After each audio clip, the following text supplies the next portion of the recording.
তুমি কি বানাইতেছো যে? আমি পাকিস্তানি কড়াই বানাচ্ছি। পাকিস্তানি কড়াই, এটা আমাদের জাহেদ ভাই চিকেন কড়াই। চিকেন কড়াই বানাচ্ছে। দেখি একটু কিরকম হচ্ছে। দেখা যাচ্ছে তো অনেক সুন্দর লাগতেছে। এগুলা কি জিনিস? পাকিস্তানি কড়াই। পাকিস্তানি কড়াই, আচ্ছা। এগুলা তো আর কি কি হবে? এখন কি কি দিছে বলেন তো একটু বলেন। এখন কি কি দিছেন? এখন দিই পেঁয়াজ, টমেটো, তারপরে যাই কাঁচামরিচ। আর এখন কি করতে হবে এগুলা? সিদ্ধ করার পরে বাড়ির মশলা দিব আর কি। পাকিস্তানি একটা আওয়াজ বড় করে হবে না। হ্যাঁ, আওয়াজ বড় করে হবে না। পাকিস্তানি একটা স্পেশাল মশলা আছে, হ্যাঁ, হায়দ্রাবাদি মশলা, ইন্ডিয়ান হায়দ্রাবাদ। এগুলোই দেখা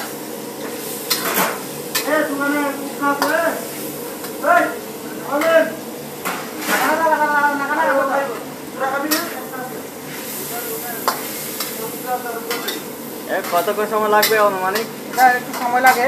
এটা তো 16 মাসের লাগাইতে হয় তো ফ্রিজে আছে।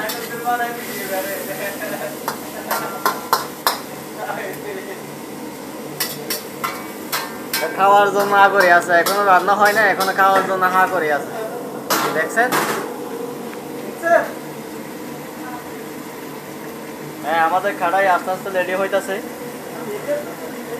মোটু ভাই কোথায়? মোটু, এটা আমাদের সে মোটু ভাই। হ্যাঁ, মোটু ভাই আঙ্গুল দেখাও একটু, তোমার ফেসটা দেখি। মোটু ভাই নাকা নাক টুকাচ্ছে।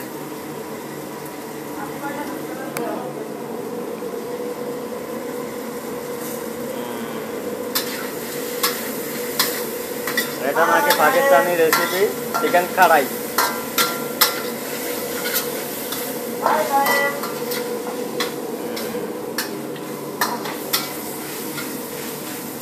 সবাই একটু বলবেন কালারটা কিরকম হয়েছে, দেখতে কিরকম দেখা যাচ্ছে।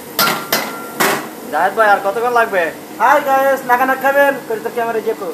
হাই গাইস, এটা কি কো? এটা কো? এটা আমার মোটু ভাইয়ের নাকা নাক। কোন নাকা নাক? এই মোটু ভাইয়ের। ওদের পানিও রাখে না।